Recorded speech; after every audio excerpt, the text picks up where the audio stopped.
The fastest and the tallest roller coaster in the UK having a 1.3 height restriction. Surely that's got to be the best decision they've made. I'm not so convinced myself. Let's explore the reasonings why. Those of us who are 1.4, like myself, will have most likely already done all the rides at Thorpe Park. For those who have not yet got to 1.4, this means that Hyperia is going to be most likely the biggest thrill ride that they've done, particularly if they've only been to Thorpe Park. But this is where I think it could be a bit of a mistake for the park. One of two things are likely to happen when they come off of the ride. The first possibility is that they come off of the ride, it's really off-put them, it was way too intense for a first big ride, and it could possibly put them off for future. That would be such a bad outcome.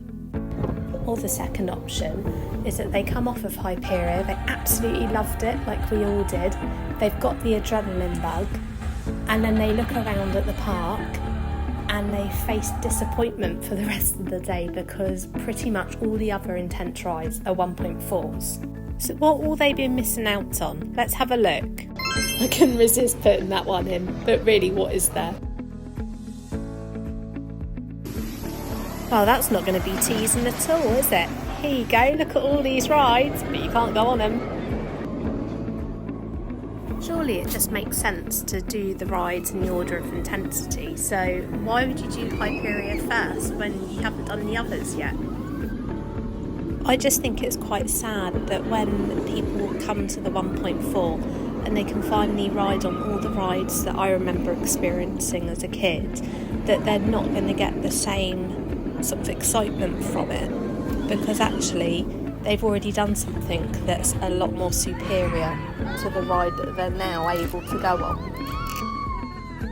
Is it going to be like when you go to the cinema and there's a new film that's been really hyped up about, and then when you go there you're like, oh, actually that's not quite as good as what I thought it was going to be?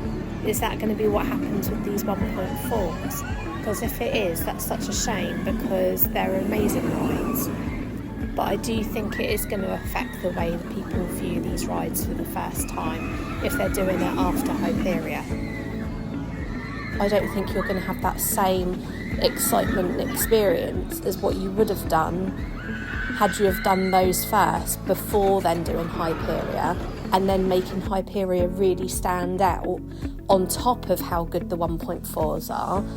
I think it might work that Hyperia is really, really good, but then it just makes the 1.4s not anywhere near as exciting as what they would have found them if they'd ridden them in the order that you would expect to. Now, this is the main reason why I think maybe this wasn't the best idea Thorpe Park had, because to me it makes the other rides look a lot more dated because they've got an older system where they need a higher height restraint for a less intense ride. I just think it might have been more sensible to have made Hyperia a 1.4 and then going forward on all the new rides that they then put in after that, trying to make those a 1.3 so that Hyperia is still the biggest, the fastest in the UK with the highest height restriction, and then some of the newer ones that may not be as intense, I don't know what they're going to plan to put in, but working on those being 1.3 so that then they've still got something to build up to.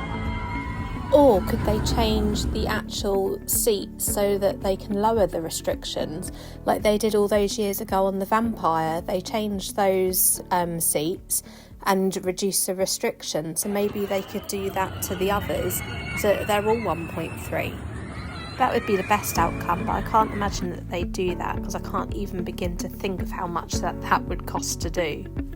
So who buys the pin badges at the park? Because this is a point where I think Merlin might be losing out on future money. Their main use is to celebrate them going on to the next intense ride, but surely you're not going to need to use that now because they've already done something that's bigger and better. Or is it just our family that celebrate with the pin badges? Maybe let us know in the comments if you've got any as well.